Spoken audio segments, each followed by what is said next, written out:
तो मैं समझता हूं शायद उस वक्त भी इंसाफ मिल सकता था, वो मौका गवा दिया हम। समाप्त कीजिए। समाप्त कर रहा हूं। समाप्त तो आपने कर दिया है। क्या करूं? समाप्त तो आपकी कृपा से हो गए हैं। अब तो जो बच गए वही खड़े हैं। हंसने की बात नहीं है, रोने की बात है।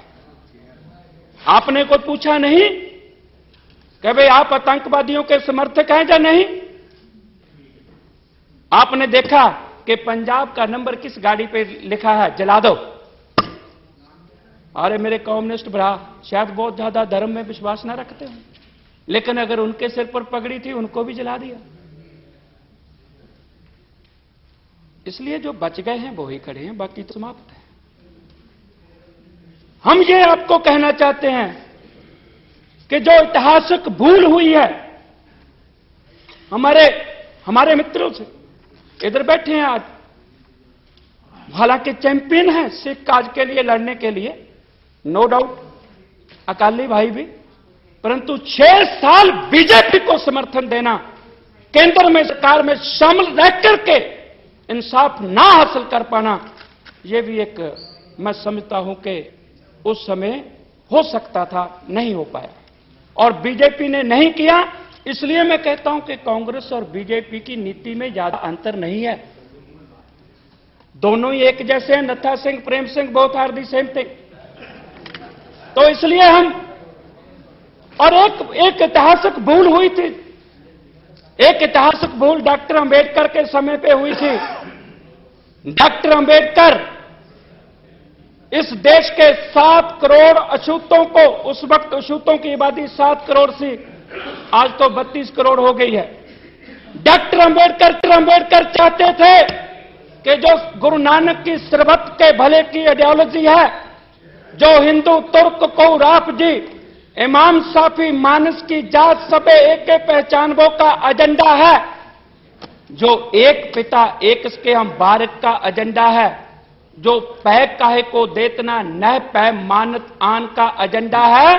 अंबेडकर साहब कहते थे कि इस देश के अंदर जो जाति के आधार पर लताड़े पछाड़े लोग हैं, गुरु गोविंद सिंह कहता था कि इनको मैं सम्मान दूंगा, इन गरीब सिखों को देऊं पातशाही, जग करे हमारी गुरियाई।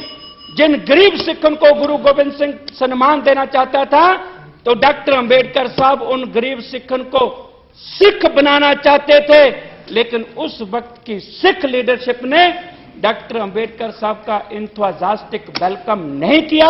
अगर किया होता तो सिख पूरे देश में मेजॉरिटी में होता, तो 1984 में किसी की हिम्मत ना पड़ती कि ये कत्लेआम, सामूहिक कत्लेआम हो सकता।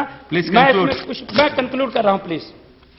तो मैं ये कहता हूं ये ऐतिहासिक भूल हुई है सिखों की ओर से, और जो कांग्रेस ने तो आजादी के बाद ही शुरू कर दिया जराइम पेशा कहना, और जनसंघ ने पंजाबी बोलकर भी हिंदी लिखवाया रिकॉर्ड में, और 6 साल में इंसाफ बीजेपी ने भी नहीं किया। आपसे तो उम्मीद है ही नहीं, गुनाहगार तो कभी इंसाफ देगा ही नहीं, ये उम्मीद करना तो कर तो रहे हैं, लेकिन ये तो हो सकता है कि गुनाहगार न्याय ना करे, लेकिन इनसे थी, इन्होंने भी नहीं किया।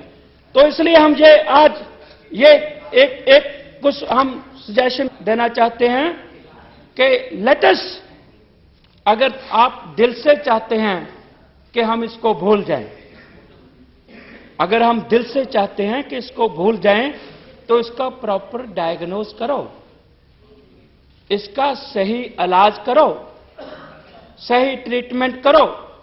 और सबसे पहले भाई आप कंपनसेशन की बात तो कर रहे हैं, इतने मामले सेटल हो गए, इतने रह गए, मैं अब अंकड़ा विज्ञान में नहीं, वो रिकॉर्ड में आ गया, लेकिन हम सजा की बात कर रहे हैं। आपके मंत्रिमंडल में 9 कमेटियां और 1 कमीशन, जिन्होंने ये डिटेल दी है, आपके एक सीनियर मेंबर का नाम इन हत्याओं में शामिल किया है, वो मैं इसका नाम कोट नहीं करूंगा, लेकिन रिकॉर्ड में है।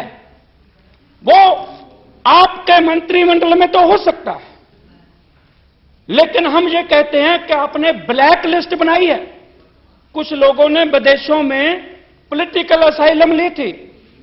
हो सकता है उसमें इकोनॉमी रीजन हो, टेररिज्म रीजन ना हो, तो आप उसको भी रिव्यू करो। उनके भाई बहन मां जब इधर कोई मरती है, मैं 1-2 मिनट में समाप्त कर रहा हूं प्लीज। उनके भाई बहन मां रिश्ता नाता जब कोई मौत हो जाती है वो उनका मुंह नहीं देख पाते। अगर आप भूलने की बात करते हो तो उस पर भी विचारो, आप उसको भी भूलो, उस अपनी ब्लैक लिस्ट को भी रिव्यू करो।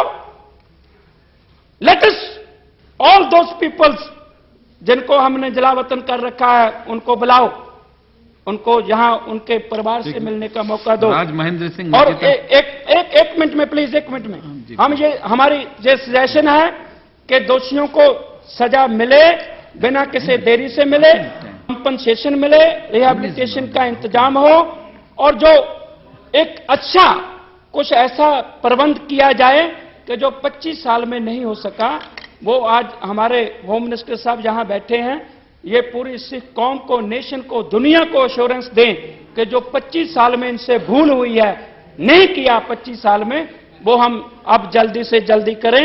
तो मैं यही आपसे उम्मीद रखते हुए कि आप सिख कौम को इस देश में एक सम्मान से जीने का, उनको आगे बढ़ने का, खास तौर पे जो पब्लिक सेक्टर में माइनॉरिटी की रिप्रेजेंटेशन को एक प्लानिंग के तहत काम किया गया है, उनको ये उनके अंदर कॉन्फिडेंस बिल्ड करने के लिए कि आप इस देश के वासी हैं, पब्लिक सेक्टर में उनकी जो नुमाइंदगी है उसको इंक्रीज किया जाए। तो मैं यही आपसे उम्मीद रखते हुए, आपने मेरे को समय दिया, मैं आपका धन्यवाद करता हूं। श्री राज महेंद्र सिंह मजीठा। ऑनरेबल चेयरमैन साहब, आपका मैं आभारी हूं। आपने मुझे एक ऐतिहासिक दुर्घटना जो 25 साल 24 साल पहले हुई थी उस पर बोलने का समय दिया। मेरे भाई पश्चिमी जी ने कहा कि आप इस दंगों को भूल जाइए। पहले तो ये दंगे नहीं थे, माथेकड़ नहीं था, सिख कौम के साथ जिनोसाइड था और सिख कौम की